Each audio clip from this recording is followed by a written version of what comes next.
America's lost mansions, Gilded Age palaces blown up, burned, or abandoned. Imagine this. Once, along the bluffs over the Hudson, near the shores of Newport and deep in quiet forests, there stood real stone castles. 100 rooms, marble staircases, gold-trimmed halls, private theaters, and winter gardens. These were the palaces of the richest people in America. And today, almost no one knows that most of them simply disappeared. Some of these mansions were blown up with dynamite. Others burned in fires so huge they could be seen for miles. Some were just left behind, with pianos, paintings, and crystal chandeliers left to rot in the rain. The official reasons sound simple: taxes, repairs too expensive, new roads. But behind each palace, there is a strange story: explosions in the night, mysterious accidental fires, sudden decisions to bulldoze a masterpiece down to the foundations. Why did America destroy its own palaces? Was it only about money? Or did the country want to erase the traces of an age of extreme wealth on purpose? If you enjoy deep investigations into Gilded Age architecture and the families who built it, please like, subscribe, and tell me in the comments which house to explore next. Your support makes these detailed stories possible. Chapter 1: How to Demolish an American Versailles. The morning arrives cold and gray. Spring 1980, White Marsh Hall, outside Philadelphia. A crowd gathers behind chain-link fencing. They stand in near silence. Some hold cameras ready, others simply stare. They are watching the end of something that once looked like it would last forever. The house in front of them is enormous. More than 100 rooms, French limestone walls, carved stonework that took craftsmen years to complete. Details you expect on European palaces. A scale you associate with royalty. But this is not Europe. And this is not a royal residence. It is a private home. Or it was. Now it is about to be destroyed. The demolition crew moves with practiced precision. Explosives sit at key structural points. The house has been empty for decades. Windows shattered. Roof sagging and torn. Yet the skeleton remains powerful. Stone does not surrender easily. Someone gives a signal. The charges detonate. For a heartbeat, the building seems to hold its breath. Then gravity takes control. Walls buckle. The roof folds inward. Dust surges into the air, a thick, rolling cloud that briefly swallows the sun. When it thins, the scene looks like a war zone. Rubble, fragments. Stone once cut to order and laid with care, now scattered across ground that will soon be grated flat. A woman in the crowd wipes her eyes. A man beside her shakes his head. A few teenagers on bicycles watch without grasping what they are seeing. To them, it is just an old structure coming down. They do not know the history. They do not know what it cost to build. They do not know about the parties, the famous guests, the orchestras. The gardens planned by landscape architects who also worked for kings. Within weeks, the rubble will be hauled away. The land will be cleared. Suburban houses will rise. Neat lawns, driveways, basketball hoops, ordinary American life. And White Marsh Hall will turn into a ghost. Not the kind of ghost that rattles chains or wanders hallways. The kind that disappears. The kind that leaves almost no trace except in old photographs and in the fading memories of people who once walked past its walls and wondered what went on inside. This is the story of how that happened. Not only to White Marsh Hall, but to dozens of houses like it. Mansions so grand they rivaled anything in Europe. Built by families whose names were synonymous with American industry. Designed by the best architects money could buy. Filled with art, rare books, imported furniture, and every object that wealth could acquire. And then, one by one, they vanished. Some were demolished on purpose. Others burned in fires that were never fully explained. A few were simply abandoned, left to rot until the county condemned them, and bulldozers finished the job. The official explanations always sounded practical. Too expensive to maintain, too big for modern life, land too valuable to devote to a single house. But the sheer scale of the destruction raises harder questions. Why did America, a country that celebrates historic preservation in theory, allow so many of its grandest houses to disappear? Why did families who spent fortunes building these palaces let them slide into ruin? And why, in some cases, did the destruction unfold so quickly it felt almost intentional? To understand what happened to these houses, you have to understand the world that built them. The Gilded Age, the age of railroads and steel. A time when a single generation accumulated fortunes on a scale America had never seen before. An era when building a palace did not seem like madness. It was proof that you had arrived. But you also have to understand what came after. New taxes, 2 world wars, shifting social values, the rise of suburbia, the moment when keeping a 100-room mansion no longer made sense. This is the story of that rise and that fall. Chapter 2. Why build a palace? The Gilded Age mentality. The houses did not appear by accident. They were the physical result of very specific economic forces that collided in the decades after the Civil War and pushed wealth into the same few hands with unusual speed. Between 1865 and 1900, American industry reshaped itself. Railroads stitched the continent together. Steel production multiplied again and again. Telegraph lines linked cities that had previously felt like separate worlds. Banking networks grew sophisticated enough to move capital across state lines in hours instead of weeks. Fortunes piled up faster than almost anyone had imagined. A man who started with a small iron forge could, within 20 years, control steel production along half the eastern seaboard. A banker who financed one railroad line could end up backing dozens. A merchant who once imported fabric could turn that business into a retail empire. The speed mattered. These were not old money families with inherited titles and centuries of accumulated estates. They were men who liked to think of themselves as self-made. At least that was the story they told about themselves.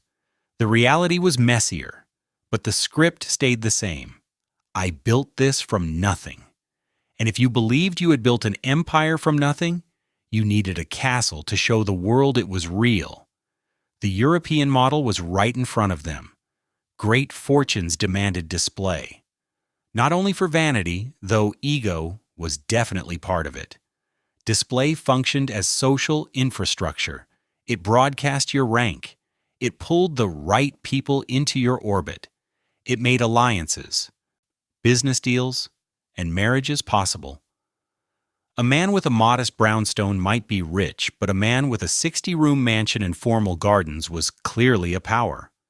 So they built, not practical houses, not even especially comfortable houses by modern standards. They built declarations in stone and marble. Consider the logic. You are a railroad executive. Your rival has just finished a house with 30 rooms and a ballroom. If you put up a house with 20 rooms, you look smaller.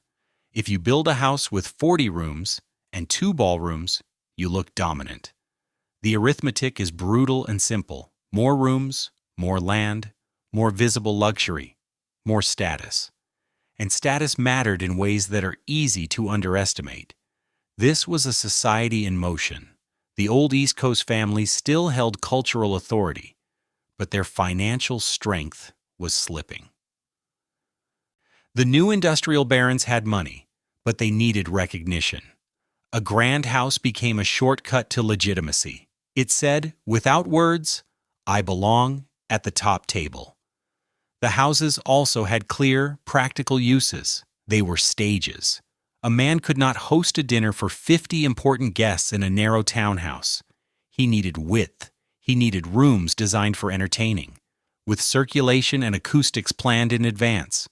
He needed staff to run kitchens, lighting, music, transport.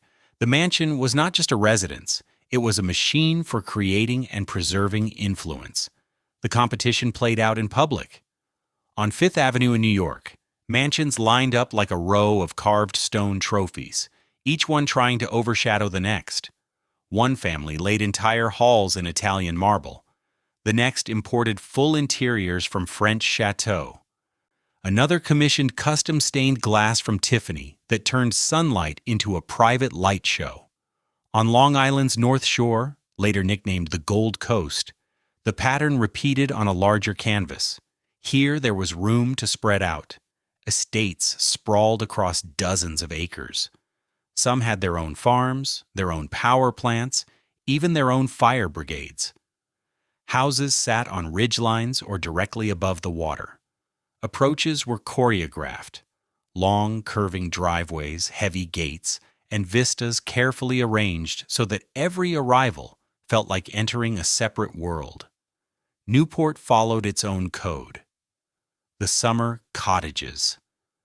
They were anything but modest. They were built for only a few months of use each year, but those months carried enormous weight. Newport was where reputations were made or broken, where marriages were negotiated, where fortunes were measured and quietly ranked. Outside Philadelphia, the main line turned into another corridor of palaces. The railroad suddenly made commuting realistic. Wealthy families planted country estates within easy reach of downtown offices. Land was cheaper than in Manhattan, the air cleaner, the parcels wider. Here they could claim both, the pulse of urban business and the theater of rural grandeur. The scale kept expanding because the system allowed it. There were no federal income taxes yet. Labor was cheap and abundant. Materials could be ordered from almost anywhere. If you wanted a particular limestone from France, you shipped it. If you wanted artisans who specialized in gilded plaster ceilings, you brought them from Italy and housed them on site for months or even years. The result was a landscape of ambition turned into architecture. Houses that announced, in stone and copper and glass, that their owners had conquered something. Railroads, steel, banking, trade. Whatever the source of the fortune, the house was the physical proof. Yet even while the chandeliers sparkled and the orchestras played waltzes in marble halls, the foundations of that world were less secure than they appeared. The wealth was real. The power was real. But both depended on economic rules and social assumptions that would not hold forever. The world that made these palaces possible was already beginning to shift, quietly, beneath their footings. Chapter 3. Gold Coast and Millionaire's Row, where wealth lived. The palaces were not scattered randomly across America. They clustered in specific zones, places where proximity to other wealthy families mattered, where being seen in the right location was part of the point. Fifth Avenue in Manhattan was the most visible stage. The stretch between 51st and 96th Streets became known as Millionaire's Row. Vanderbilts, Astors, Carnegies. Their houses lined the avenue like a physical ledger of American wealth. Each facade fought for attention. Each entrance announced the family's taste, ambition, and resources. The Vanderbilt Triple Palace occupied an entire block at 51st Street. 3 connected houses, one for William Henry Vanderbilt, one for each of his daughters. French Renaissance style, high ceilings. Art galleries that opened to the public on certain days. The message was clear and deliberate. This family did not just have money, they claimed culture. A few blocks north, the Astor Mansion sprawled across another prime corner. Then came dozens of others. Some families built in pale limestone. Others preferred warm red brick. A few went all in on full chateau style, with turrets and carved stonework that looked as if it had been lifted straight from the Loire Valley. The competition never really stopped. One family commissioned stained glass windows from John Lafarge.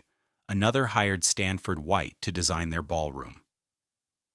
A third imported entire wood-paneled rooms from English manor houses and rebuilt them piece by piece in New York. But Fifth Avenue had limits. Land was brutally expensive. Lots were narrow. You could build upward, but you could not spread outward. You could not create the kind of grounds real European estates had. Gardens were postage stamp small. Privacy was thin. Your neighbors were literally on the other side of the wall. Long Island's North Shore offered the solution. The Gold Coast, as it came to be called, offered space. Families bought hundreds of acres. They built houses on hilltops with sweeping views over Long Island Sound. They created self-contained worlds. Gates kept outsiders away. Long driveways created a sense of approach and arrival. Formal gardens, drawn up by landscape architects trained in Europe, stretched toward horizons, planned like stage sets. The houses here were even larger than their Manhattan counterparts. 60 rooms, 80 rooms, 100 rooms. Why not? There was space, there was money, and as always, there was competition. F. Scott Fitzgerald would later set The Great Gatsby here. The fictional West Egg and East Egg rested on real geography, real houses, real parties, where hundreds of guests arrived by car and by boat and orchestras played until dawn. The novel was not fantasy. If anything, it softened the scale. Harbor Hill, built for Clarence Mackay, sat on roughly 650 acres. The house alone covered ground equal to several city blocks. Formal gardens radiated in every direction. There were greenhouses, stables, a working dairy farm, and staff housing that looked better than most people's actual homes. When Charles Lindbergh returned from his transatlantic flight in 1927, the reception was held at Harbor Hill. That is the level we are talking about, a house where national heroes were welcomed. Where newspaper headlines turned into real events in real rooms. Newport, Rhode Island, followed slightly different rules, but obeyed the same logic. The cottages there were summer houses. Families arrived for the season, June through September. But nothing about the buildings themselves was modest. The Breakers, built for Cornelius Vanderbilt II, had around 70 rooms. Marble Hall, the main entrance, was designed to overwhelm. Ceilings 50 feet high, columns imported from Italy, gilded details on almost every surface. Visitors were meant to feel small, impressed, and very aware they were stepping into a different world. Rosecliff, Marble House, the Elms. Each property had its own personality, but they all served the same core purpose: display, entertainment, and social dominance. The parties became legend. Costume balls with hundreds of guests, dinners with long sequences of courses, each paired with different wines, orchestras brought in from Europe for a single night, decorations that took weeks to install and would be dismantled before morning. One hostess reportedly had her ballroom filled with live butterflies. Another turned an indoor space into a garden with real trees and a working fountain. The extravagance was not merely tolerated, it was expected. Back on the mainland, the main line outside Philadelphia developed its own palace culture.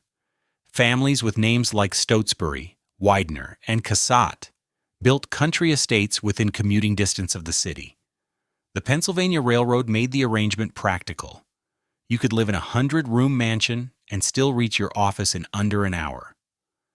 These houses had everything the city palaces lacked: space, privacy, cleaner air.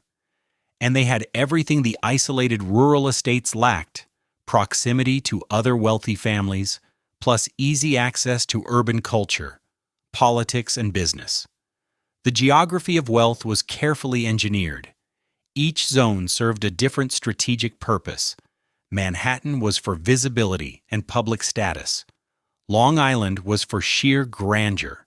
Newport was for summer society and ritualized display. Philadelphia's main line was for year-round comfort wrapped in rural scale. But geography alone could not keep these houses alive. Stone and marble were only the outer shell. They depended on something else, something more fragile than masonry, and far harder to maintain than gardens. They required a continued, uninterrupted flow of money. Chapter 4. Case 1. Harbor Hill, the house above the clouds. Harbor Hill was not just large, it was a piece of strategy carved into stone. Clarence Mackay chose the site with care, the highest point on Long Island's North Shore.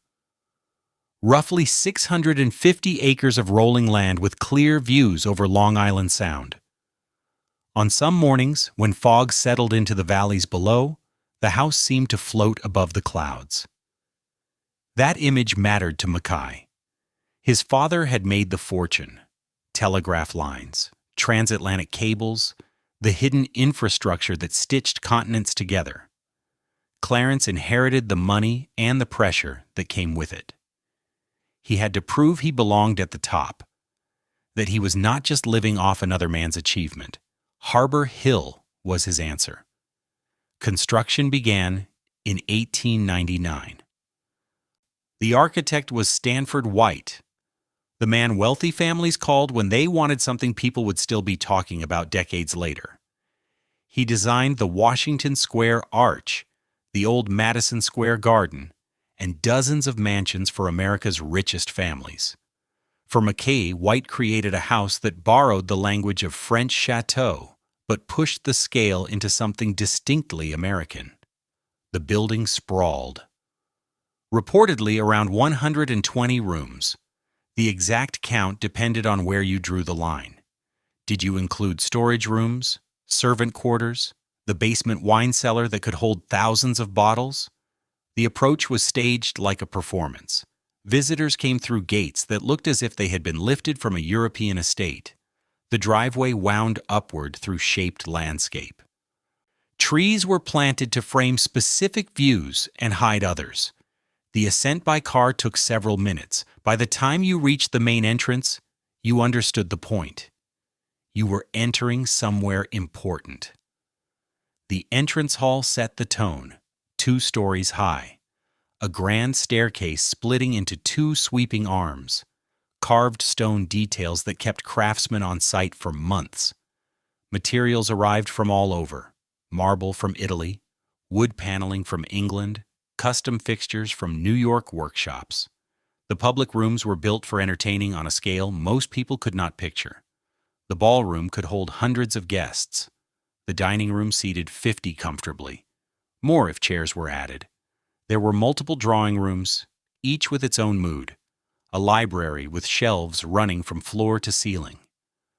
A music room with acoustics tuned by specialists, so an orchestra could fill the space without deafening anyone.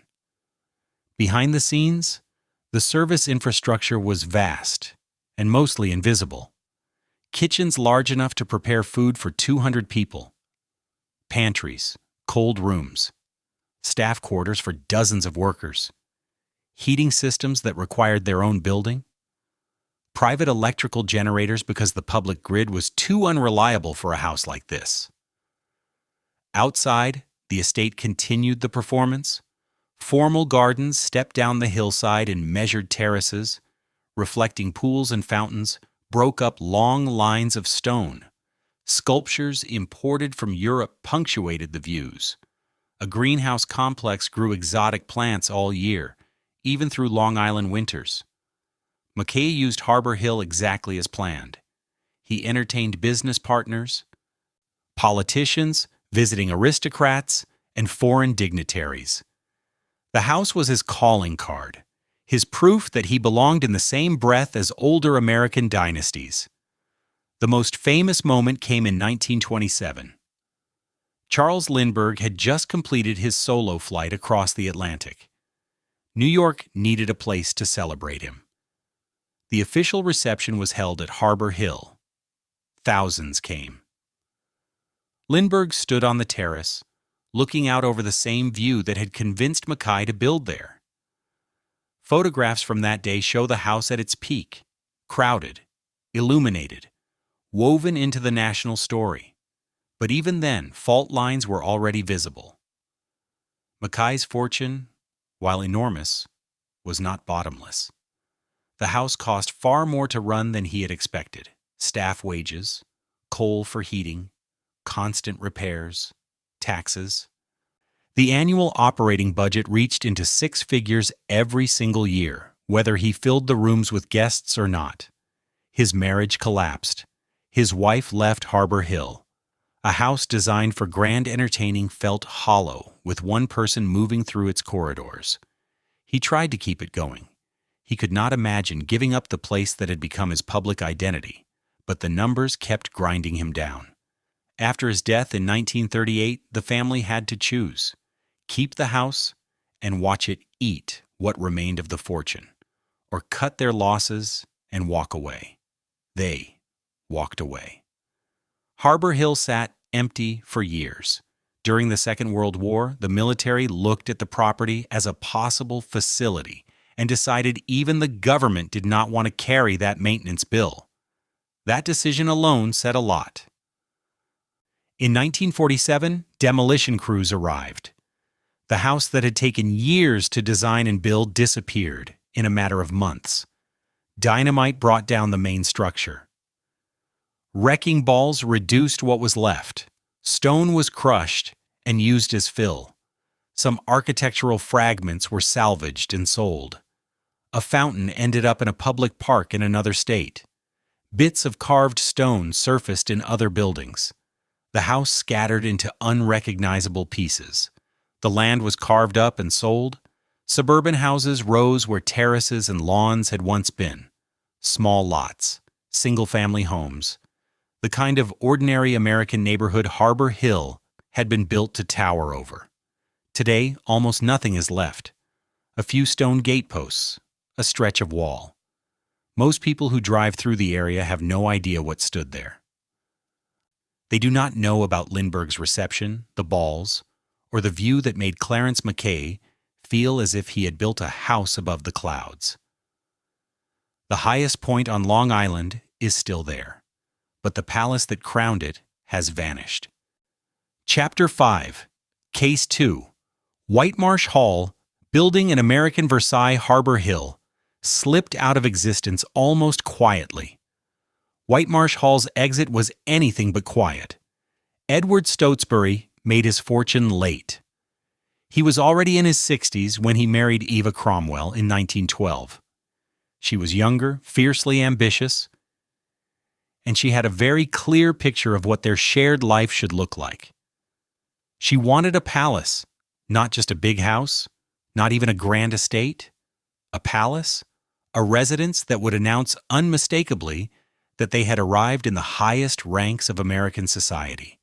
A place that would make other wealthy families stop, look twice, and adjust their own plans upward. Stotesbury had the means. He was a partner at J.P. Morgan and Company, one of the most powerful banking houses in the United States. His personal fortune was estimated in the tens of millions. In 1916, that kind of money could bend reality. It could build almost anything you could sketch on paper. They chose land outside Philadelphia, in Whitemarsh Valley, rolling hills, good drainage, clear air. Close enough to the city for business and social obligations, far enough for privacy and control. Roughly 300 acres to work with. Their architect was Horace Trumbauer. He had already built for the Wideners, the Elkinses, and other Philadelphia dynasties chasing European grandeur at American scale.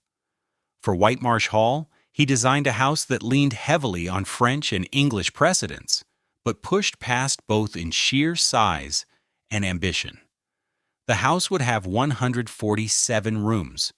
The precise count depended on how you classified certain spaces, but the number itself became part of the myth. More rooms than the White House, more interior volume than many luxury hotels. Construction stretched over years. Stone was quarried specifically for the project and cut to order. Skilled craftsmen were brought in from Europe to handle the most delicate work. Inside, the house demanded gilded plaster, hand-painted ceilings, marble from Italy, rich wood paneling from England. Every surface was decided in advance. Very little was off the shelf or standard. The entrance hall rose through multiple floors. A grand staircase dominated the space. splitting into broad arms as it climbed. Guests ascending could look down at the patterned marble below and up at painted ceilings above. The entire composition was meant to do one thing: overwhelm. The public rooms pushed that feeling even further. The ballroom could hold hundreds of people. The dining room seated 40 guests comfortably, with hidden staff corridors tucked behind wood panels so servants could move in and out without breaking the flow of conversation. There was a private theater with proper seating, an art gallery, a library where rare books were displayed almost like museum exhibits, and multiple drawing rooms, each decorated in its own carefully chosen style. The service areas were just as vast, only out of sight: industrial-scale kitchens, dedicated storage rooms for china, silver, and crystal, deep wine cellars, staff quarters for the army of workers needed to keep a place like this running, laundry facilities big enough to deal with constant linens and uniforms, a heating plant that looked less like part of a home and more like a compact factory. Outdoors, the same level of intention continued. The gardens were drawn up by top landscape architects, formal parterres in the French tradition, reflecting pools, fountains with classical figures, terraces stepping down in careful, measured levels, a greenhouse complex for year-round flowers and exotic plants, stables for horses, and garages for the growing fleet of automobiles. The price tag matched the vision. Estimates differ, but construction alone likely passed $3 million in 1916 money, the modern equivalent of well over $80 million. And that was only the shell. Furnishing the house required another wave of spending. Art, furniture, tapestries, decorative objects. Everything was chosen with one goal: to impress people who were already hard to impress. Eva Stotesbury got her palace, and for a time, she used it exactly as intended. The parties at Whitemarsh Hall became local legend. Orchestras played in the ballroom while hundreds of guests moved across the floor. Dinners ran through multiple courses, prepared by European-trained chefs. The long driveway clogged with automobiles as Philadelphia's elite arrived in evening dress.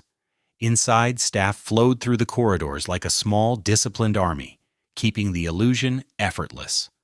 For a brief window, the system worked. The Stotesburys sat at the center of Philadelphia society.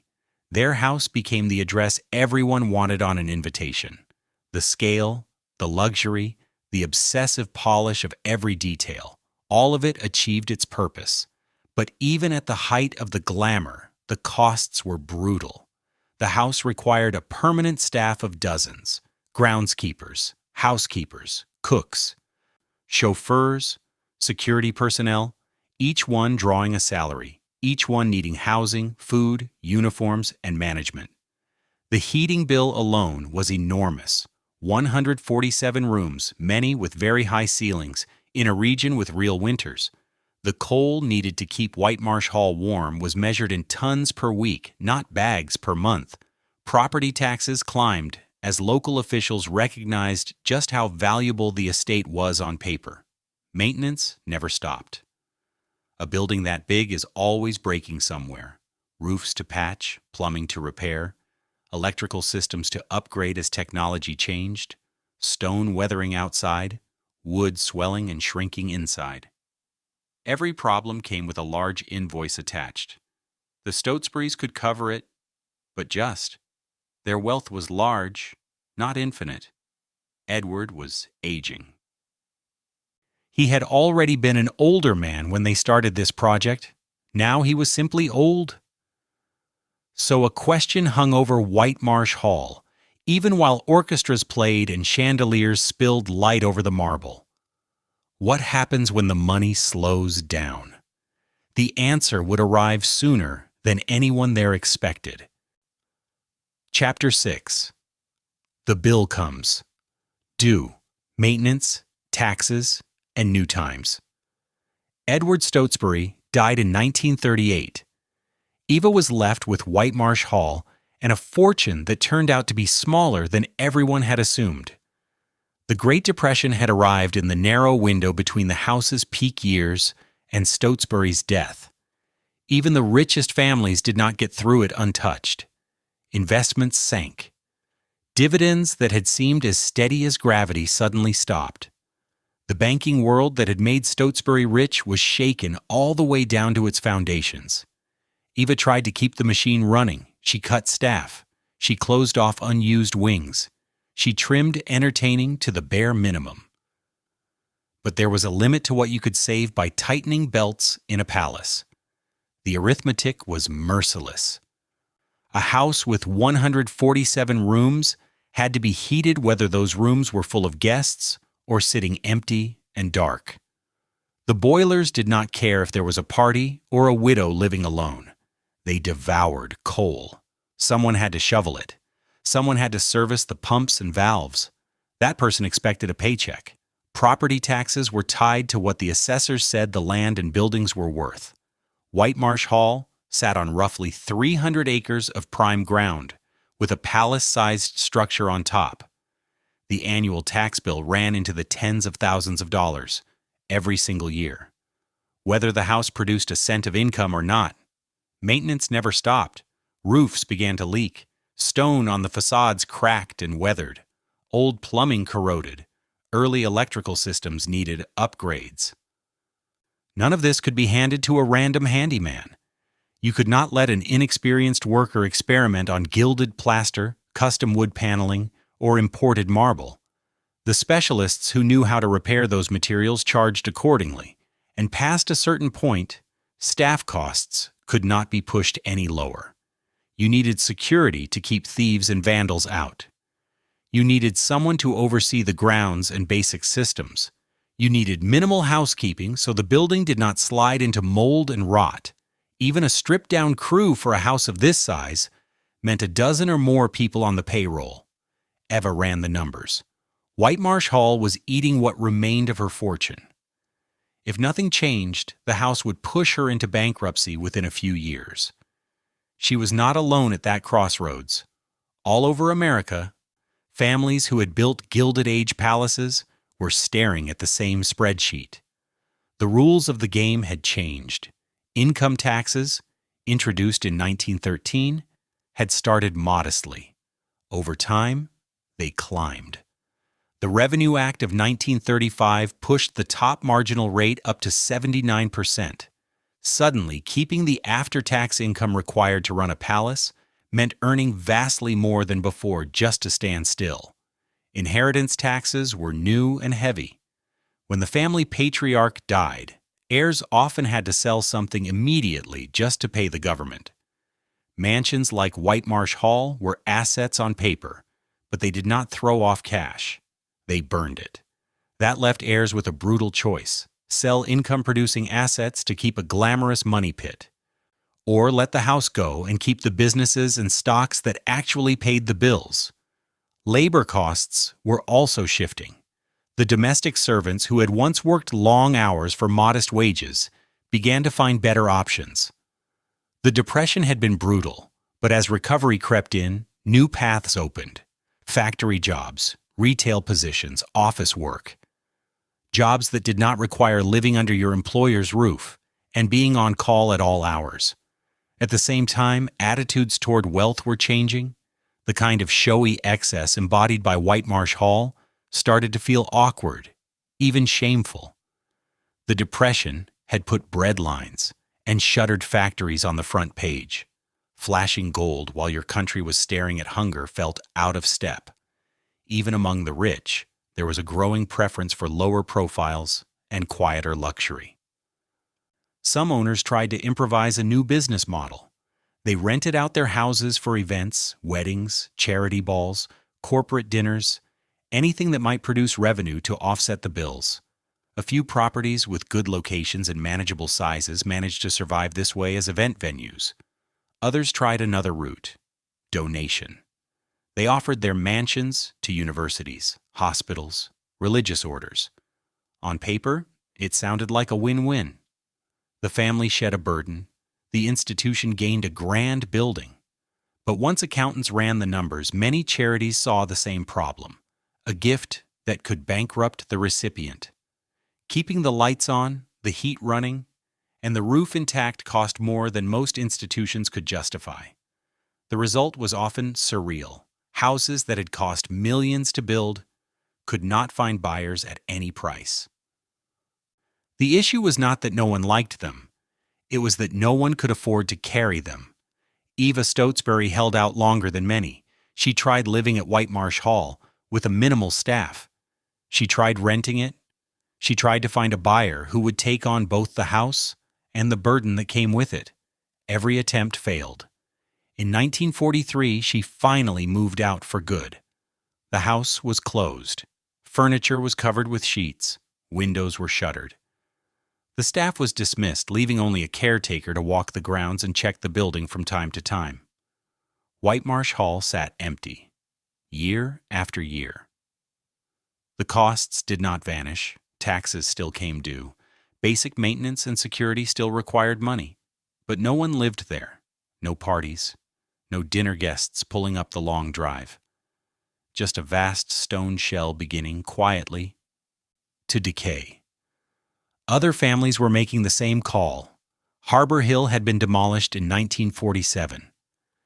Dozens of Fifth Avenue mansions were coming down, replaced by apartment towers that generated steady rental income instead of swallowing it.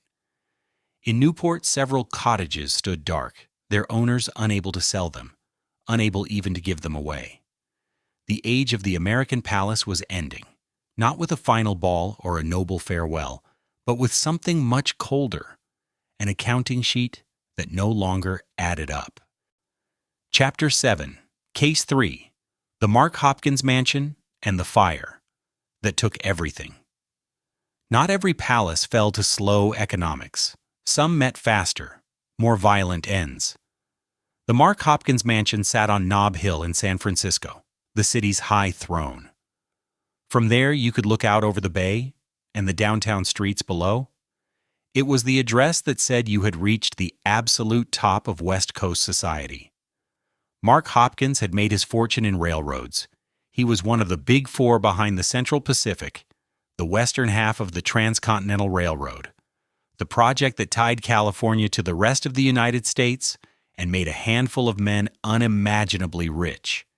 His mansion reflected that new railroad wealth. The house sprawled across the hilltop, rising in multiple stories of elaborate Victorian architecture, towers, bay windows, ornate carved wood. Inside, the rooms were layered with expensive materials, rare hardwoods, imported fixtures, art gathered from Europe and Asia. It cost more than $2 million to build, in money from the 1870s. At the time, it ranked among the most expensive private homes in America. Hopkins died in 1878, but his widow stayed on. For decades, the house remained a fixed point on the skyline, a landmark visible from much of the city, a daily reminder of what railroad money could buy. On the morning of April 18, 1906, that illusion of permanence ended. The earthquake hit at 5:12 in the morning, magnitude 7.9. The ground shook for nearly a full minute. Buildings cracked and collapsed across San Francisco.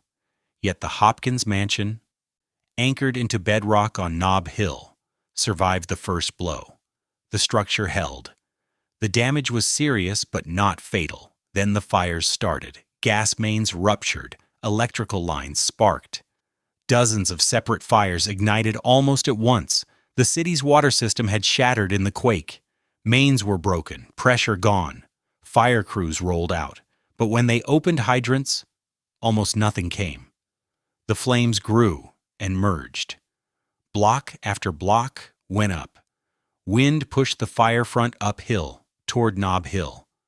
By afternoon, dark smoke was visible from the Hopkins Mansion. By evening, the fire line was crawling up the slopes.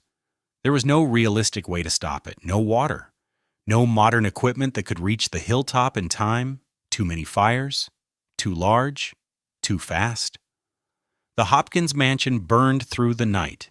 The wooden interiors went first, floors, paneling, staircases, furniture, everything that would catch. The heat climbed until it cracked stone and warped iron. By dawn, The mansion was a shell. Sections of stone walls still stood, but the roof had fallen in. Windows were empty black holes. Inside was only ash and twisted metal. 3 days later, when the fires finally died, Nob Hill looked like a battlefield. The Hopkins Mansion, the Crocker Mansion next door, the Flood Place, the Stanford House. All the great houses of San Francisco's aristocracy, clustered on the city's crown, had been destroyed in the same catastrophe. The immediate loss was physical, rooms full of things that told a family's story. Art, books, furniture, letters, photographs, decades of accumulation, gone in a single event. But the deeper loss was symbolic. These houses had stood for stability and control, for the idea that if you anchored your wealth in stone and iron, it would last for generations. The earthquake and fire answered that dream bluntly. Nature does not care about your status. To physics, a mansion is just another structure, and structures can burn. Some of Nob Hill's families chose to rebuild. The Flood Mansion rose again. Others took the insurance checks, sold their lots, and relocated. The social geography of the hill shifted. The Hopkins site became something entirely different. In 1926, the Mark Hopkins Hotel opened on the same ground. It is elegant and successful, but it is not a private palace. It is a piece of commercial real estate, a business designed to generate revenue and keep itself alive. That shift was not unique.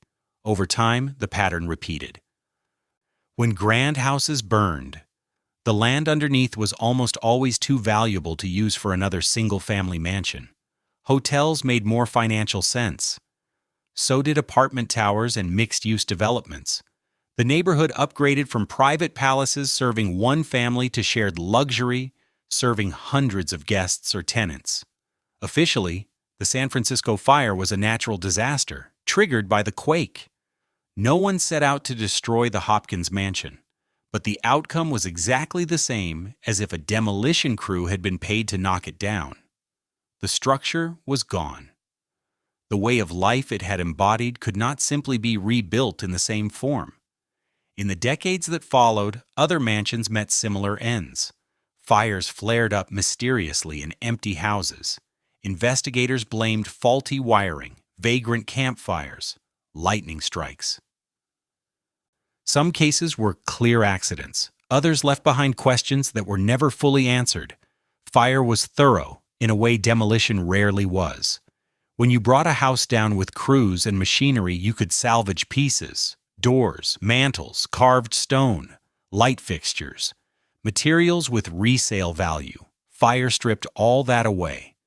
What it left behind was nearly worthless: charred beams, cracked stone, slumped metal, scrap to be bulldozed into trucks and hauled off. Insurance payments, when policies were up to date, could be very generous. Sometimes the check from the insurance company was larger than anything the owner could have gotten by selling the property in a normal market. In a few cases, a fire solved money problems that nothing else could fix. The Mark Hopkins Mansion burned because an earthquake tore a city apart. But its story revealed something bigger. These grand houses, designed and advertised as permanent monuments, were far more fragile than their owners ever admitted. One night, one fire, and a century's worth of forever turned into ash. Chapter 8. Too much house, too few heirs. The fire on Nob Hill was spectacular, but most palace deaths were quieter, slower. They unfolded not in a single night, but over years, when the next generation simply walked away. The pattern repeated across America. A wealthy patriarch poured money into a grand house. He lived there for decades. He entertained, negotiated, and showed off the house exactly as he had intended. Then he died. And his children faced a brutal question: do we actually want this? Often, the answer was no. The reasons varied, but the outcome stayed the same. The next generation had different priorities, different careers, different ideas about what wealth should look like in everyday life. Some had grown up inside the mansion and quietly resented it. Too formal. Too many rules about which rooms were for family and which were for guests. Too much pressure to perform good manners in their own home. Their childhood had played out in a building designed to impress strangers, and as adults, they wanted something that felt like a house, not a stage set. Others had already scattered. They had married, moved to other states or other coasts, and built lives elsewhere. The old family house was just a place they visited on holidays. They had no desire to move back and take on a full-time job managing a crumbling palace. Even if they technically inherited enough money to run it, they did not want the responsibility strapped to their daily life. Some heirs had been educated in Europe and preferred staying there. To them, American mansions felt gaudy, overstuffed, and weirdly insecure. Too new, too eager to prove something. If you wanted authentic grandeur, Europe had actual castles with moats, ruins, and centuries of history baked into the stone. Why spend your adulthood maintaining what felt like an imitation on the main line or on Long Island? Even for the heirs who were emotionally willing, the practical obstacles were enormous. Running these places required a body of knowledge most people simply did not have. You needed to know which contractors could repair a slate roof the size of a football field, which specialist could patch gilded plaster without leaving a scar, which suppliers could still provide the specific coal, linens, and food the house was designed around, how to manage a staff of 20 or 30 people without chaos, how to plan dinners or dances for hundreds of guests without everything collapsing into confusion. That expertise often died with the patriarch. He had spent decades learning how to operate his palace like a machine. His children had watched from a distance, but never truly learned the controls. When the title transferred, they suddenly found themselves responsible for a giant system that looked smooth from the outside, but felt impossible to manage from within. The emotional weight was heavy as well. These houses were, above all, their parents' dreams, not theirs. Living there meant stepping into someone else's vision and wearing it every day. Some heirs felt trapped by inheritance. On paper, the house was worth millions. In reality, it was unsellable. Who would buy such a place? And if you did manage to sell it, you were the one who let the family legacy go. That sense of guilt was real and corrosive. Back at Whitemarsh Hall, all of these dynamics played out in slow motion. Eva Stotesbury had shut down the house in 1943. She died in 1946. The property passed to heirs who had no real connection to it. They had never lived there, never hosted a party under its ceilings, never fallen in love with its view. They did not want the house, and even if they had, they could not afford to keep it alive. So the mansion sat empty, year after year. The bills kept coming, but no one slept in the bedrooms. No lamps burned in the windows. No drivers rolled up the long drive. Just a massive stone shell, slowly surrendering to time and weather. Windows broke. Rain seeped in. Water stains crawled down walls. Plaster loosened and fell from ceilings in slow, silent avalanches. The idle heating system began to fail. Pipes froze every winter and burst, soaking rooms that no one saw until weeks later. Every season added new damage. The building was dying by degrees. The family tried to sell. No buyers. They tried to donate. Schools studied the operating costs and walked away. Hospitals did the same. Religious orders politely declined. Even government agencies, which sometimes grabbed large properties for offices, clinics, or training schools, passed after seeing the upkeep estimates. By then, the house had slipped into a strange category: negative value. On paper, it was impressive. In real life, taking ownership meant taking on a mountain of bills and headaches. The rational choice was to leave it alone and hope some miracle buyer appeared later. Similar scenes were playing out all over the country. On Fifth Avenue, mansions stood dark for seasons at a time, waiting for demolition because no heir wanted to live in a 60-room townhouse in Manhattan. In Newport, cottages closed at the end of one summer and never reopened because the next generation did not care about the rituals of the season. On the main line, huge estates were carved into smaller parcels because the children preferred manageable suburban houses with sensible yards and heating bills. A few families managed to find a different path. While their houses were still solid and salvageable, they transferred them to preservation groups. The properties became museums. The family surrendered ownership but secured a different form of legacy. The house would remain. Guides would lead tours. Plaques and brochures would tell the story. Great-grandchildren could visit and see where the myth of the family place had begun. That solution required foresight and cooperation. Most families did not think that far ahead. They held on until something broke. A tax crisis, a huge repair bill, a sudden drop in income. By the time they were ready to act, the building had usually decayed past the point where saving it made financial sense.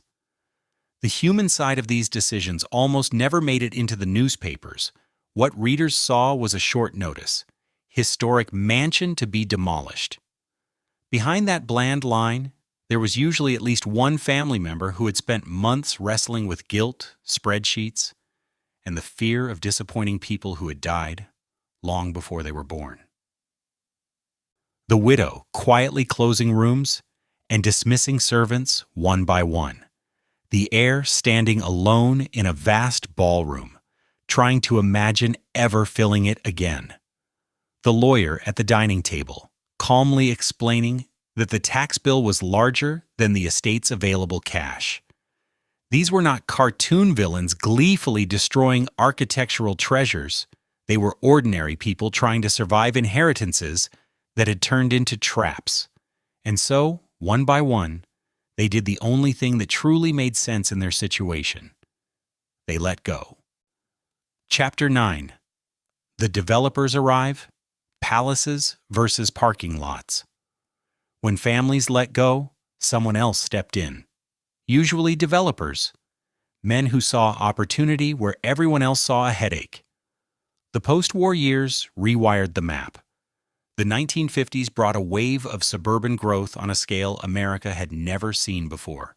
Young families wanted houses, not apartments, not shared hallways and elevators, single-family homes with yards, driveways, barbecues, and swing sets. The demand was enormous. The old estates sat exactly where this new demand was strongest. They occupied land that had become prime suburbia, close to cities but outside the urban core, with decent roads, nearby rail lines, and established surrounding neighborhoods. And on that land sat huge parcels that could be sliced into dozens of buildable lots. The math was brutal and clear. Buy an abandoned mansion and 50 acres for a fraction of what it had cost to build. Demolish the structure. Flatten the site. Lay out streets and utilities. Subdivide into 50 lots. Either sell the lots or build houses yourself and sell those. The profit potential dwarfed anything the original owner had imagined. In that equation, the mansion itself had no value. It was a problem to solve. An obstacle between the developer and the real product. Rows of marketable houses. Harbor Hill fell into that logic in 1947. Demolition took months. The place had been engineered to endure. Thick stone walls, steel framing, quality materials, from foundation to roof line. It did not give up easily. But dynamite and wrecking balls do not care about craftsmanship. Eventually, they reduced the house to rubble. The roughly 650 acres were reborn as a suburban tract. Levitt and Sons, the firm that pioneered mass-produced housing, bought the land. They built hundreds of homes, small, affordable, standardized, perfect for returning veterans using the GI Bill, starting families, looking for a slice of stability. The contrast was almost comical. Where one family had once roamed through roughly 120 rooms, hundreds of families now lived in compact three-bedroom ranch houses. Extreme wealth converted into middle-class comfort. The landscape democratized. Whitemarsh Hall followed a similar arc, but at a slower pace. The house sat empty through the 1940s and deep into the 1950s. With no one watching closely, vandalism crept in. Local teenagers slipped through broken windows. Graffiti bloomed on walls that had once hosted Philadelphia's elite. Copper pipes vanished. Fixtures disappeared. Anything valuable and portable walked out the door. Local officials grew nervous. The property was turning into a hazard, a magnet for break-ins, bonfires, and trouble. Squatters appeared. Small fires broke out. Insurance and liability questions multiplied. By 1980, the county finally decided the situation could not continue. Demolition permits were issued. The explosion that opened this story was the final act of decades of slow decline. A house that had cost millions and taken years to assemble came down in minutes. Excavators moved in. The rubble left on trucks. The terraces and gardens were bulldozed flat. Today, the site is a quiet subdivision. Split-level houses and colonials with attached garages, small lawns, mailboxes at the curb, basketball hoops over driveways. Ordinary American life. A few residents know that something vast stood there once. Most have never heard the name Whitemarsh Hall. On Fifth Avenue, the mansions met the same logic even earlier. Manhattan real estate became too valuable to waste on single-family houses, no matter how lavish.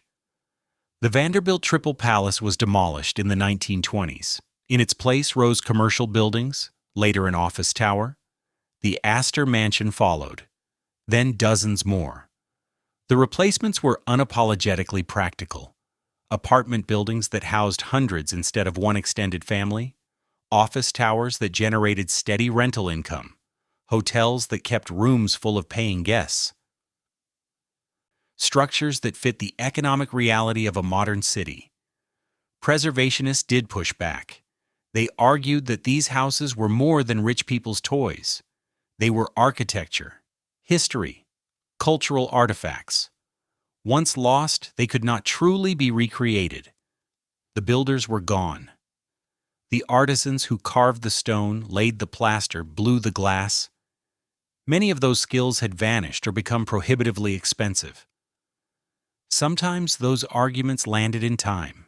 A handful of houses were rescued at the 11th hour, landmarked, and shielded by new preservation laws. But most palaces disappeared before those laws existed, or before the public cared enough to fight. From the developer's point of view, they were not villains at all. They were solving problems. People needed housing.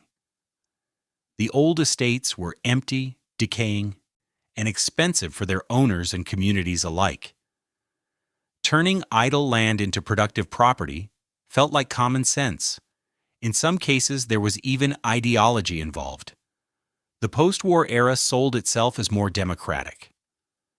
These palaces were symbols of another age, an era of concentrated, visible wealth that clashed with the story America wanted to tell about itself. Leveling a mansion and replacing it with rows of middle-class homes could be framed as progress. The public mostly agreed.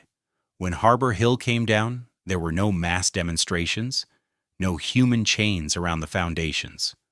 Architects and local historians expressed regret.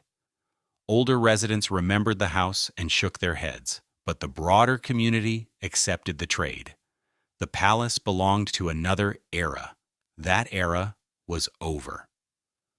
By the 1960s, the pattern was obvious.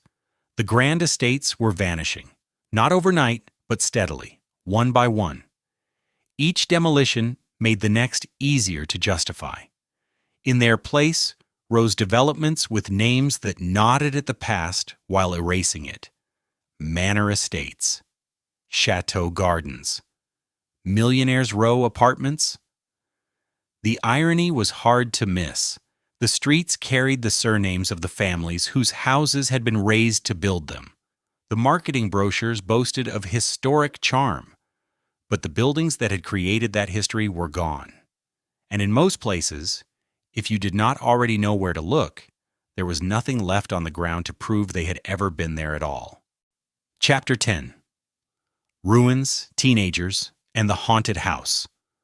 Before the developers arrived, there was an in-between time, the period after a house closed, but before anyone decided its fate. Sometimes that limbo lasted months, sometimes years, sometimes decades.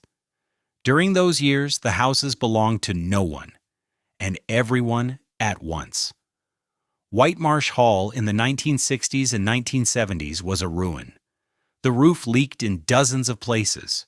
Rain poured through torn ceilings onto marble floors. Water pooled in corners. Mold spread in green and black patches. Plaster on upper levels softened and dropped in heavy chunks. The grand staircase, once designed to impress visiting dignitaries, grew slick with moisture, moss, and bird droppings. What had been a ceremonial ascent turned into a dangerous slope. Windows shattered. Some from storms and time, others from thrown rocks and casual vandalism. Once glass was gone, the outside world came in. Birds claimed the space. Pigeons nested in the ballroom rafters. Owls took over the higher floors. The house filled with animal noise, cooing, wings beating in the dark, the scratch of claws on what had once been polished hardwood, but the ruins were never truly empty of people. Local teenagers discovered White Marsh Hall, the way teenagers always discover abandoned places. Someone's older brother mentioned it. Someone climbed the fence on a dare. Stories circulated through nearby high schools. Before long, it was a regular destination. They came mostly after dark. They squeezed through broken windows or gaps in old doors. Flashlights and lighters cut narrow cones of light through huge, unfamiliar spaces. The scale stunned them. Rooms that seemed to stretch forever. Staircases that led to more staircases. Hallways that felt like they had no end. It was nothing like their split-level homes or brick row houses. Nothing like anything in their ordinary lives. They wrote on the walls names, dates, arrows, crude drawings, declarations of love and insults aimed at nobody. Layer after layer of graffiti covered gilded plaster that had once cost a fortune, spray paint smeared across marble, marker scrawls across hand-carved wood. Each wave of teenagers left its own version of "I was here" on top of the last. Some came to drink. The ruins offered privacy, away from parents, neighbors, and police. Empty rooms became makeshift party spaces. Beer cans piled up in corners. Broken bottles glittered on dusty floors. The stale smell of cigarettes and marijuana mixed with the damp scent of mold and rotting wood. Others came out of pure curiosity. They wanted to see what extreme wealth looked like up close. Wanted to stand in the shells of rooms where some of the richest people in America had once entertained. For them, the house turned history into a physical thing. You could touch it, walk through it. Try to imagine the carpets, the chandeliers, the music that were no longer there. Over time, the ruins accumulated mythology. Stories spread. People said they had seen figures in upper windows, heard footsteps or voices in empty corridors, felt sudden cold spots in particular rooms. In one version, a servant had died there. In another, a member of the family. Details shifted, but the conclusion never did. The house was haunted. The haunted house label carried a grain of truth. These buildings did feel eerie, especially at night. Huge, unlit rooms. Strange noises from a settling structure, loose shutters clattering, wind hissing through broken panes. Animal sounds echoing in unnatural ways. The sense that you were moving through a place designed for life that now held only echoes. The ghost stories did practical work too. They made the ruins more compelling.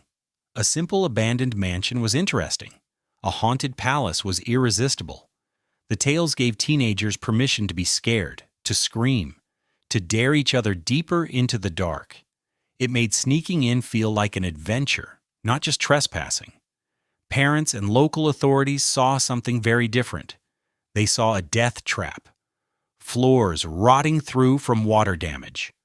Staircases whose treads had loosened and rails had given way. Ceilings ready to drop without warning. Kids clambering around in the dark were not braving ghosts. They were flirting with serious injury. Or worse. There were accidents. Someone fell through a weakened floor into the room below. Someone else sliced themselves badly on jagged glass. Small fires flared when candles tipped over, or someone decided to burn trash inside. Each incident added pressure on owners and officials to act. Fences went up. No trespassing signs multiplied. Police patrols cruised by more often, but chain-link fences could be climbed, signs could be ignored, and no department had enough officers to watch every empty estate every night. At Harbor Hill, before demolition, the pattern played out the same way. Teenagers sneaking in, parties amid the dust. Vandalism and broken fixtures, ghost stories traded at school on Monday mornings. The same thing happened at dozens of other abandoned estates. Linwood Hall outside Philadelphia, Idle Hour on Long Island, Bannerman Castle on the Hudson. Each one became a magnet for people drawn to ruins. Young photographers, urban explorers, thrill seekers, and bored kids looking for something that felt bigger than the mall parking lot. There is something powerful about watching wealth rot. It reverses expectations. These houses had been built to project permanence, to prove their owners stood above everyday problems like time, weather, and decay. To walk through them as they fell apart was to see that claim disproved right in front of you. Money had lost. Gravity and rain had won. For teenagers who lived in modest houses, these trips were a kind of unofficial education. They learned, in a way no classroom lecture could teach, that nothing is guaranteed to last, that fortunes evaporate, that the grand gestures of one generation can become the hazards and curiosities of the next. In their strange way, the ruins were more democratic than the working palaces had ever been. Anyone could enter. There were no invitations to check, no butlers at the door, no unspoken social rules, just an opening in a fence and a gap in a wall. But that democratic phase was always temporary. Eventually, a line was crossed, a serious injury, a lawsuit risk, a developer with money and plans. Decisions hardened. Demolition orders were signed. Contractors were hired. One night, the familiar path through the woods or across the field would end at a new barrier, fences reinforced. Security guards on duty, heavy equipment parked where teens used to sit and tell ghost stories. The ruins that had been their secret, their rite of passage, were scheduled for erasure. Some kids took final photos. Some squeezed in one last time, daring the guards. Most just watched from outside as holes were drilled, charges wired, and sirens sounded. The explosions echoed. Walls folded. The ruins that had been their hidden playground and their first lesson in impermanence collapsed into dust. Chapter 11. What remains?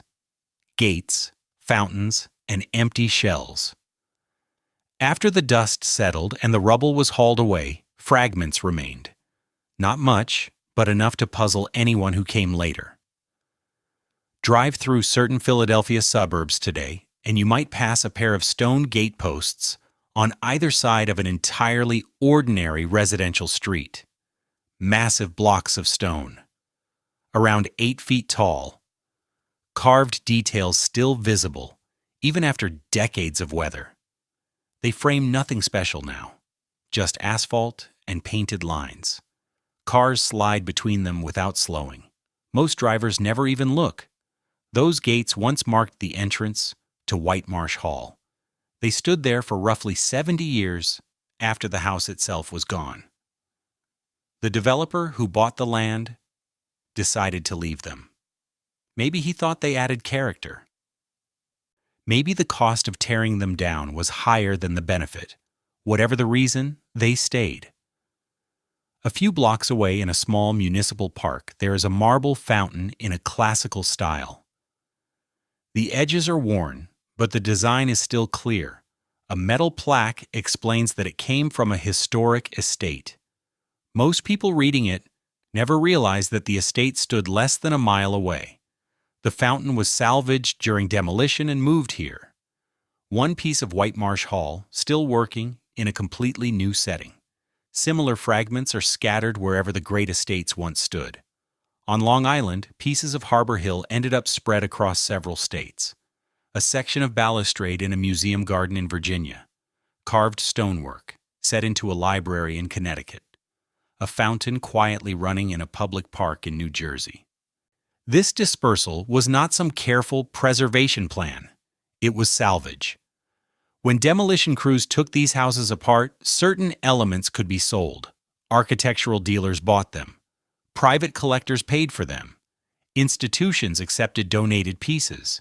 The mansions were stripped and sold off in sections, like a luxury car sent to the scrapyard and parted out. Some fragments stayed close to where they started. In the subdivision that replaced Harbor Hill, several houses built in the 1950s and 1960s incorporated stone from the original mansion. A carved lintel now sits above a garage door. Low garden walls are made from foundation blocks. Steps leading to a modest front door once led up to a palace entrance. The current owners often have no idea. They bought their houses decades after construction. The stone is just stone. Solid, good-looking, nothing more. But every so often, someone starts asking questions. They notice the quality of the carving on a garden wall seems too fine for a basic post-war development. They dig around in local history. They discover that their property sits on what was once Harbor Hill's grounds, and that the stones in their steps were cut by craftsmen imported from Italy back in 1899. That discovery changes the way they see their own home. The small house suddenly has a hidden layer.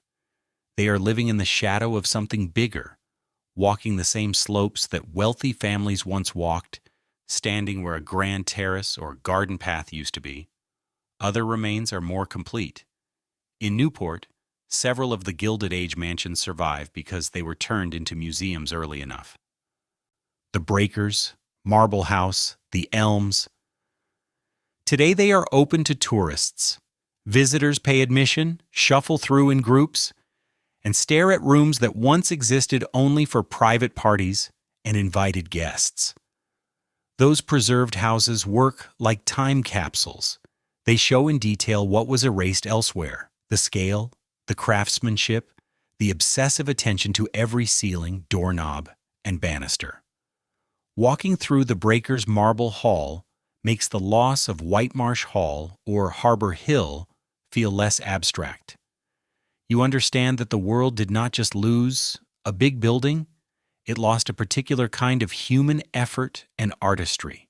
Even so, the saved houses are not what they once were. They function as museums now. Ropes block off certain rooms. Climate control hums quietly in the background. Staff members in name tags lead scripted tours. The daily life that used to animate these spaces is gone. No one actually lives there. No morning routines. No staff switching on chandeliers for a dinner that night. Just visitors with cameras, trying to imagine the missing parts. The mansions that survived did so because someone intervened at exactly the right moment. Often it was a family member who saw the financial writing on the wall and handed the property to a preservation trust. Sometimes it was a local historical society that scrambled to raise money and purchase the building before a developer could sign the contract. Those rescues needed money, timing, and organization. Miss the window and the wrecking crew arrived. Lacking funds, even the best intentions failed. For every house that was saved, 5 more were lost. empty shells present another kind of remnant. Linwood Hall, just outside Philadelphia, stood abandoned for decades but remained largely intact. The roof failed in places. Water gutted interiors. Yet the basic structure held together. Walking distance from where Whitemarsh Hall once stood, it became a glimpse into an alternate future. What Whitemarsh might have looked like if the bulldozers had never come. Linwood turned into a fixation for a certain type of person. Photographers documented its slow collapse. Historians dug through archives to reconstruct its story. Preservationists argued among themselves about whether it could or should be saved. The building embodied a hard question. At what point does preservation cross the line into fantasy? When is a structure simply too far gone? When does the money required to restore one house outweigh what society can reasonably spend on a single artifact of wealth? For years, Linwood existed in a kind of suspended sentence, too damaged to use, too important to demolish without a fight, too expensive to bring back to its original state. And yet, every year it remained standing kept a whole era visible. As long as it was there, people could drive past, point, and say, "This is what we almost erased everywhere." Chapter 12. Case 4. Linwood Hall, the mansion that refused to die. Linwood Hall's survival was never guaranteed. For decades, it felt like a building living on borrowed time. Always one bad winter, one new owner, one council vote away from demolition. The threat hung over it like a storm cloud that never quite broke. The house went up in 1897 for Peter A.B. Widener. He was a streetcar magnate. Transit systems, utilities, the kind of infrastructure that quietly printed money every day people went to work. By the time he commissioned Linwood Hall, he ranked among the richest men in the United States. The architect again was Horace Trumbauer, the same man who would later draw up Whitemarsh Hall. For Widener, he went even bigger. Linwood Hall had roughly 110 rooms, neoclassical style. A long, symmetrical facade, columns and proportions chosen to project authority and permanence. The visual language of "this will be here forever." The site was Elkins Park, just outside Philadelphia, mainline territory. Close enough to downtown for business and culture, far enough out for broad lawns, tree-lined drives, and the kind of landscaped grounds a house this size demanded. Inside, Widener built a frame for something even more valuable than the architecture, his art. He was not a casual buyer. He collected seriously. Paintings by Rembrandt, Vermeer, Raphael, sculpture, rare furniture. Linwood Hall functioned as a private museum as much as a home. Gallery walls. Carefully designed lighting. Thought given to temperature and humidity long before climate control was a common phrase. The family story intersected with one of the most famous tragedies of the age. Peter Widener's son, George, and grandson, Harry, boarded the Titanic in 1912. Both died when the ship went down. The loss shattered the family. A house built to showcase success and host celebrations turned into a place heavy with grief. Peter Widener himself died in 1915. His art collection, considered one of the finest in private hands, did not stay in Elkins Park. It eventually went to the National Gallery in Washington. The paintings that had once hung in Linwood's private galleries became part of the public's cultural memory instead of one family's backdrop. The house stayed in family hands, but never again served quite the same role. It was too large, too expensive, too tightly tied to the memory of those losses. And the Widener fortune, while still immense, faced the same pressures as other Gilded Age fortunes. Taxes rising, markets changing, the economics of palaces breaking down. By the 1940s, Linwood Hall was closed. The family moved elsewhere. Furniture was covered. Chandeliers went dark. Windows were shuttered. The familiar script had begun, but Linwood did not follow the usual final act. In 1952, the property was sold to a religious organization. They turned it into a seminary. Bedrooms became dormitories. Public rooms turned into classrooms and offices. Chapel services were held in the Grand Hall. The conversion was more practical than elegant, but it kept the building warm, occupied, and maintained. That era lasted until the 1990s. Then the religious group left. Once again, Linwood Hall stood empty. This time there was no clear plan for what came next. Roof damage allowed water to creep in. The same pattern seen at Whitemarsh Hall began to repeat: rain infiltration, mold blossoming on walls, plaster dissolving and dropping, floors warping and buckling. Rooms that had once displayed paintings worth millions started to resemble the interiors of abandoned warehouses. Local preservationists started sounding alarms. Linwood Hall was not just a big house. It was a major work by Trumbauer, one of the purest surviving examples of a Gilded Age palace. If anything deserved saving, this did. But the obvious next questions were brutal. Saved for what? Saved by whom? Paid for how? The estate was privately owned. Buying it required serious capital. Restoring it would cost tens of millions of dollars. There was no obvious use that would ever earn that money back. The layout made it hard to convert into apartments. The square footage made it expensive to turn into offices or a hotel. Museums were already choking on maintenance costs. None rushed to take on another giant building that would demand a permanent stream of cash. So the house sat, year after year. Decay sped up. Copper was stripped from the roof by thieves. Vandals broke windows and slipped inside despite alarms and no trespassing signs. Every new leak, every stolen piece of metal, every freeze-thaw cycle made any future restoration more expensive and less likely. Photographers found their way in and started documenting what they saw. Images of Linwood Hall's interior spread online. Peeling wallpaper in rooms that had once been immaculate. Water stains creeping across ornate plaster ceilings, pigeons roosting on balcony railings. The ballroom floor warped, scuffed, and stained. The photos hit a nerve. They were a visual argument about the fragility of wealth, all the fine materials, all the elite craftsmanship. None of it could defend against simple neglect. Water followed gravity. Mold took every damp surface. Wood swelled, split, and rotted. Stone cracked along hairline fractures each winter and widened each spring.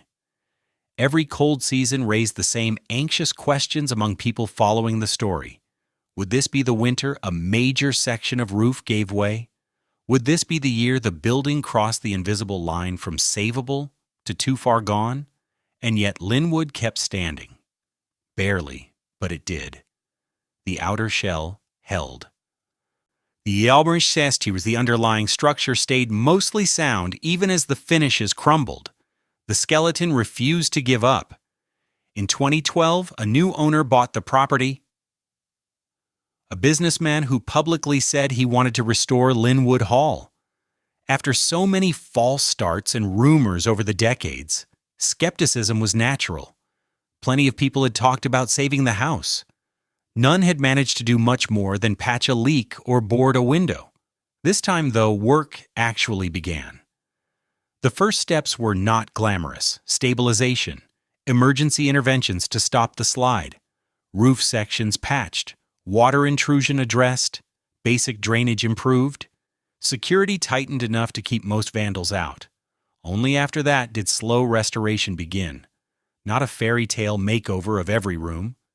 That would take decades and resources nobody had. Instead, targeted work, preserving key spaces, making the structure weather-tight, halting the most aggressive forms of decay, bringing the building back from the edge of collapse, rather than rewinding it instantly to 1900. Volunteers became part of the story. Local preservation groups organized work days. People who cared about architecture and history donated labor, materials, or money. Limited tours were open to the public to raise awareness and funds. Every ticket sold paid for a little more roofing, a little more masonry, one more emergency repair. The work is still ongoing. Linwood Hall is not saved in the simple, happy ending sense. It remains damaged. It still needs years of effort and millions of dollars. But it is no longer quietly dying. It refused to follow Whitemarsh Hall and Harbor Hill into oblivion. It refused to become another empty lot with a nostalgic street name. And in that refusal, it turned into something new, living proof that these buildings do not have to vanish if enough people decide they are worth the trouble of keeping. Chapter 13. Why some mansions survived.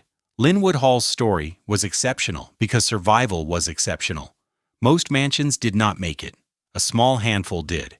Understanding why shows what separated buildings destined for demolition from those that found a second life. Location mattered enormously. Houses in places that tourists could realistically reach had a much better chance. The Biltmore Estate in North Carolina survived partly because it sat near Asheville, a city large enough to supply visitors, but small enough that a grand estate did not feel absurd or out of place. People could drive there. Hotels and restaurants already existed. Roads and rail made tourism practical. Hearst Castle in California benefited from similar geography, a dramatic coastal setting, a scenic drive. Close enough to Los Angeles and San Francisco to draw crowds, but remote enough to feel like a destination rather than just another building off the freeway. The mild California climate helped too. There was less freeze-thaw damage than the mansions facing brutal northeastern winters. Newport's mansions survived in part because they formed a cluster. A single house might have been easy to write off, but together they created a coherent historic district. Tourists did not come just to see one building. They came to see a whole lineup of Gilded Age cottages. Each house amplified the value of the others, making the economic case for preservation stronger. Timing was critical. Houses that turned into museums in the 1940s or 1950s enjoyed advantages that later efforts did not. Labor was cheaper. Restoration costs were lower. The pool of craftsmen who still understood traditional techniques had not yet vanished. Wait until the 1970s or 1980s, and the same work cost multiples more. The Breakers became a museum in 1948. The Preservation Society of Newport County took it over and opened it to the public almost immediately. The building was still in good shape. The family acted before financial pressure forced desperate moves. That early decision saved the house from the slow spiral that trapped so many others. Contrast that with families who clung to their mansions too long, hoping the real estate market would improve, hoping a wealthy buyer would appear, hoping for some miracle solution. By the time they accepted that preservation was the only realistic path, roofs had begun to fail, systems had broken down, and restoration had shifted from challenging to almost impossible. Family cooperation was another decisive factor. When heirs fought over property, houses suffered. Legal battles froze decision-making. While lawyers argued, the building sat empty. Maintenance stopped. Roof leaks went unrepaired. Pipes burst. By the time courts finally resolved the disputes, damage was often severe and sometimes irreversible. When families agreed early to donate properties for preservation, the outcome was usually better. They surrendered ownership but secured legacy. Tax law helped.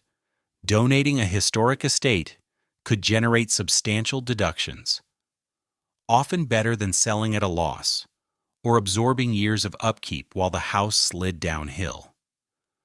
Public support stepped in where private resources failed. In communities that cared about their architectural heritage, citizens organized. Local historical societies held fundraisers. Neighborhood groups pressed officials to act. Grassroots campaigns generated media coverage and small donations that added up. Vanderbilt Mansion in Hyde Park, New York, became a National Historic Site in 1940. The federal government took ownership, paid for maintenance, and opened it to the public. Similar stories played out at other estates. Federal or state agencies stepped in when private owners could not cope, turning mansions into public assets rather than private burdens. But government rescue always required political will. Someone had to persuade legislators and taxpayers that spending public money on old mansions was legitimate. That was not an easy sell. Schools needed funding. Roads needed repair. Why should tax dollars save palaces built by the ultra-rich? The argument that eventually worked was about cultural heritage. These houses, advocates said, were not just rich people's toys. They were concentrated examples of American craftsmanship, architecture, and decorative arts, physical records of a specific economic and social era. Losing them meant erasing irreplaceable evidence of how the country had once lived and built. Adaptive reuse saved another category of mansions that could not function as pure museums. Converting grand houses into hotels, conference centers, or institutional buildings kept walls standing and roofs intact. Interiors often changed, sometimes drastically. Ballrooms became lobbies. Bedrooms turned into guest rooms or offices. But the exterior shells survived, and the overall forms remained. Several Newport mansions became private clubs. Members paid dues that covered repairs and operating costs.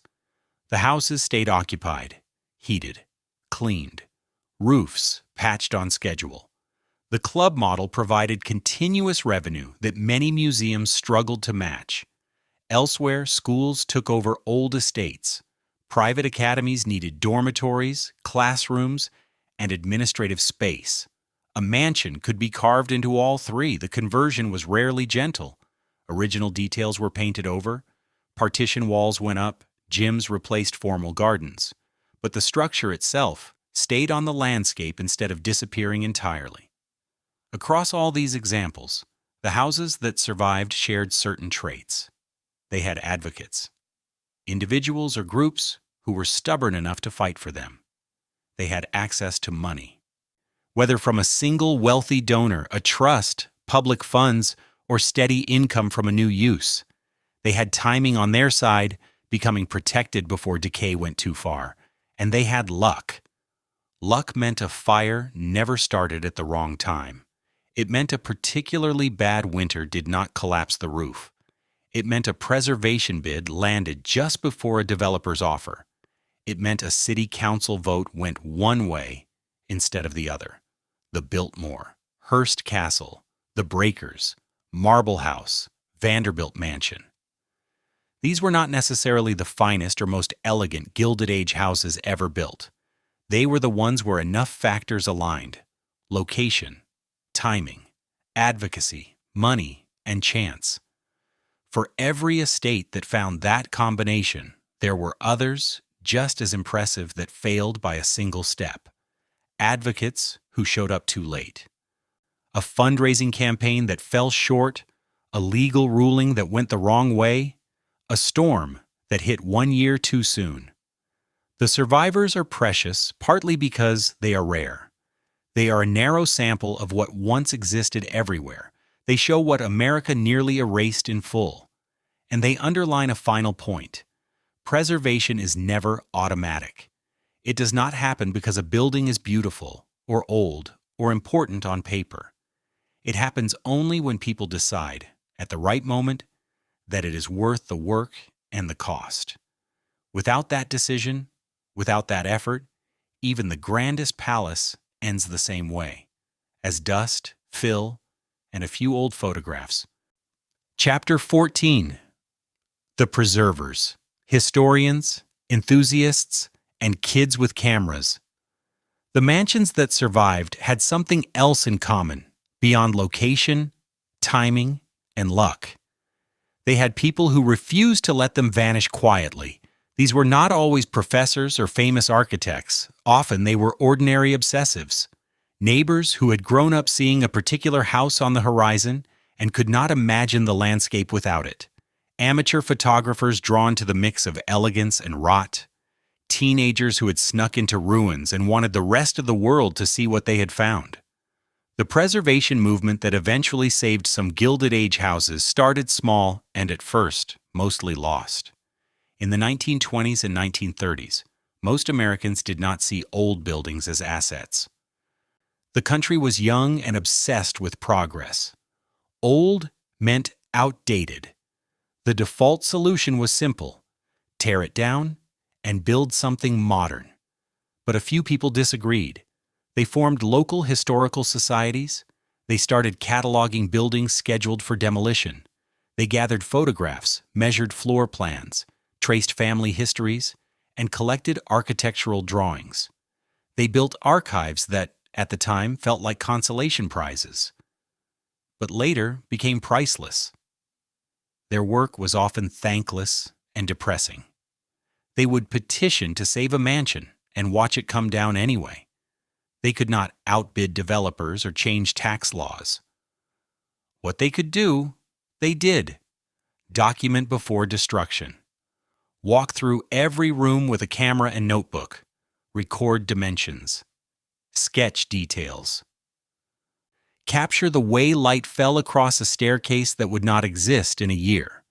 Those records turned into a time machine for later generations. When people wanted to understand what had been lost, these files were the starting point. The images revealed levels of craftsmanship that standard construction no longer attempted. The drawings showed structural tricks modern builders had forgotten. The family stories linked these buildings to larger narratives about industry, immigration, and class. By the 1960s, attitudes began to shift. Urban renewal projects had bulldozed so many historic neighborhoods that people started asking whether progress automatically required erasing the past. In 1966, the National Historic Preservation Act passed. It created, for the first time, a national framework for protecting significant buildings. Imperfect, incomplete, but something. Suddenly, grassroots preservation had legal teeth. Communities could nominate buildings for official status. They could fight demolition not just with petitions, but with designations, hearings, and lawsuits. Victories were still rare, but now there was at least a battlefield, instead of a foregone conclusion. A new generation of preservationists emerged. Younger people who saw value in Victorian and Gilded Age architecture their parents had dismissed as fussy or ugly. They liked ornament. They admired intricate ironwork, carved stone, patterned tile. They recognized the drama in buildings that embodied ambition, ego, and excess. Some of them became urban explorers before that term existed. They slipped into abandoned mansions, technically trespassing, and documented what they saw. Their photos circulated in small magazines, slideshows at community meetings, and envelopes mailed between enthusiasts. The images hit hard, peeling gold leaf on ceilings, collapsed plaster revealing wooden lath and structural beams, grand staircases leading nowhere because upper floors had rotted away. Beauty and ruin in the same frame. The photos made people care about houses they had never known existed when they were whole. Then the internet arrived, and the scale of all this changed overnight. Now anyone with a basic camera or early digital point and shoot could explore a decaying mansion on Sunday and post the results for the entire world by Monday. Websites dedicated to abandoned places appeared. Forums let people trade coordinates, which estates were still standing, which were fenced, which were already gone. Video followed. YouTube turned static images into moving tours. Explorers filmed themselves walking through silent ballrooms and service corridors. Viewers could feel the echo of footsteps, hear doors creak, see dust float through beams of light from broken windows. The scale of these houses stopped being an abstract number and became something you could feel through the screen. Some creators honed in specifically on Gilded Age mansions. They dug through archives, tracked down old photographs, and cut them into their videos. Then they walked through what remained and matched camera angles. Here is the same room a century later. They turned Harbor Hill, Whitemarsh Hall, and Linwood Hall from obscure footnotes into familiar names for hundreds of thousands of people. Social media poured fuel on this spark. Instagram accounts dedicated to forgotten architecture gained serious followings. Short TikTok videos about abandoned mansions went viral. 10 seconds of drone footage over a collapsing roof, a quick cut to a historic photo, a caption about the fortune that built it. Every post reached people who might never open a history book, but would absolutely watch a 30-second clip. The demographics of preservation shifted. It was no longer just older locals and lifelong historians fighting for these buildings. Teenagers and 20-somethings weighed in. They saw the mansions as aesthetic objects, story engines, content, and also as pieces of history worth more than the land underneath them. A teenager in suburban Philadelphia, bored one night, clicked on a video about America's Lost Versailles and discovered Whitemarsh Hall. He fell into the rabbit hole, found old photos. Realized the estate had stood practically in his backyard.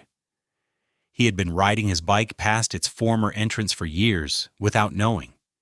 He made his own video, shot the gateposts, the park with the salvaged fountain, the streets named after Stotesbury, interviewed older residents who remembered watching the demolition. When he uploaded it, the video pulled in tens of thousands of views. Comments flooded in from people all over the country saying the same thing. I had no idea this existed. I wish it were still there. That kind of attention mattered. It created an audience. And audiences are hard for politicians and developers to ignore. When another mansion landed on a demolition list, these online communities could mobilize. They shared petitions, emailed local officials, blew up comment sections on news stories. They did not always win. They rarely stopped demolition alone, but they forced the process into the light. Wrecking crews could no longer erase a century of history in total silence. The new preservationists did more than post and complain. Some offered hands-on help. Volunteers cleared trash from neglected properties, logged structural problems, created detailed photo surveys for architects and engineers, people with professional skills, restoration carpenters, structural engineers, conservation specialists, donated time. Others just showed up with gloves, trash bags, and stubbornness. At Linwood Hall, volunteers handled the kind of dirty, expensive work that would have devoured limited restoration budgets, hauling debris, cutting back invasive vegetation growing through walls, sweeping out rooms so contractors could actually assess damage. Not glamorous, no viral shots, but essential. In the process, preservation became more democratic. It was no longer only the realm of experts and wealthy patrons hosting fundraisers. It was kids with cameras, neighbors with memories, viewers who had never set foot in Pennsylvania but felt invested because they had followed the story online for years. They could not save everything. Most mansions were already gone, long before any of this infrastructure existed, but they could save memory. And sometimes, when timing, money, and politics lined up just right, they could save actual stone and timber too. Chapter 15. What lost palaces teach us about money and meaning. The cameras, the volunteers, the old photographs in archives, all of that did more than just preserve history. Together they forced a harder question: what actually lasts? The men who built these mansions were convinced they were buying permanence.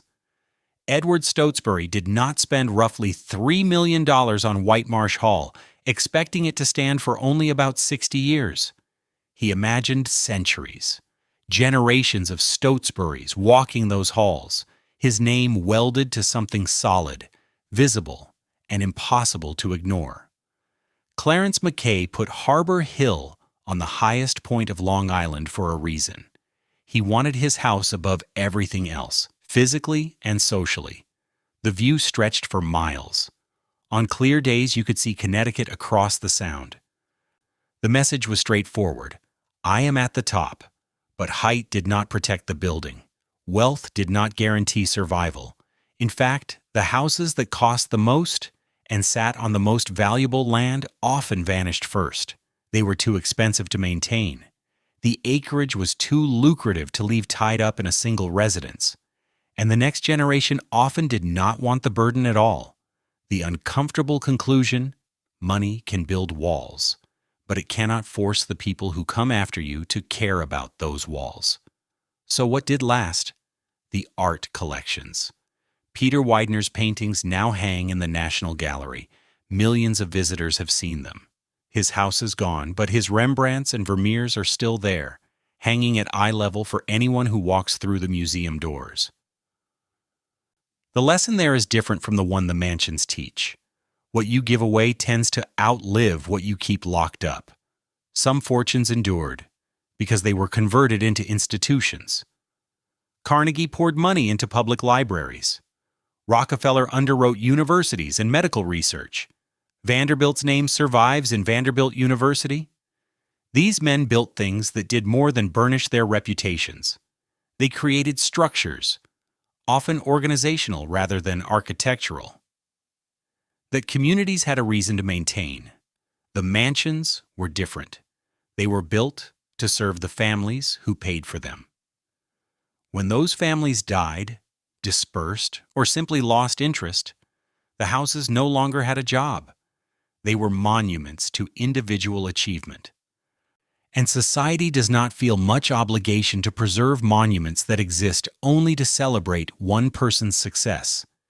There is a reason Mount Vernon and Monticello are carefully maintained while Whitemarsh Hall was not. Washington and Jefferson were not just wealthy men, they became foundational figures in the national story. Their houses plugged directly into American identity. Edward Stotesbury, no matter how rich, was ultimately only a banker. His house connected to his personal story. When that story stopped mattering to his descendants, it quietly stopped mattering to almost everyone else. That reality punches a hole in a lot of assumptions about legacy. Wealthy people pour time and money into things they hope will outlast them. Mansions, corporations, foundations with their names carved into the lobby. The assumption is simple.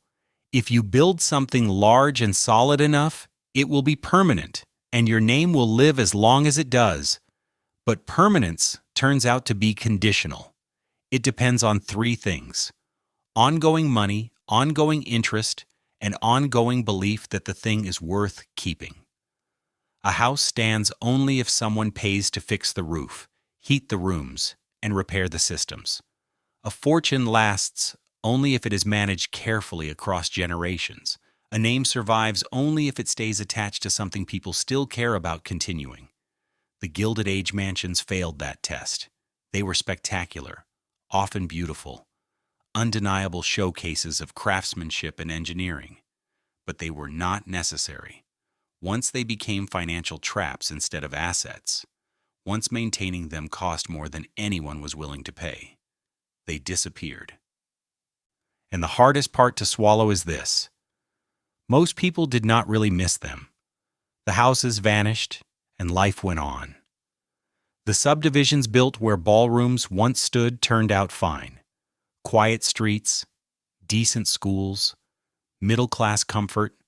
The families living where grand staircases used to rise do not feel like something crucial is missing from their daily lives. Because for them, nothing is. Those mansions were precise answers to specific questions posed by specific people at a specific time. When the questions changed, the answers were no longer useful. What people eventually did miss was not the existence of yet another rich family estate, but the level of craft that died with them. The skills needed to create those houses almost disappeared. When preservationists later tried to restore the survivors, they discovered how rare and expensive it had become to find artisans who could match the original work. The knowledge had not been passed on. That loss goes beyond architecture. It marks the fading of whole ways of making things. The Gilded Age, for all its inequality and waste, produced objects designed to last centuries: furniture, fixtures, carved stone, metalwork. Modern equivalents are cheaper and easy to replace, but they are not built with the same expectation of surviving multiple generations. There is a sharp irony here. The wealthy built palaces intended to stand forever, and those palaces fell.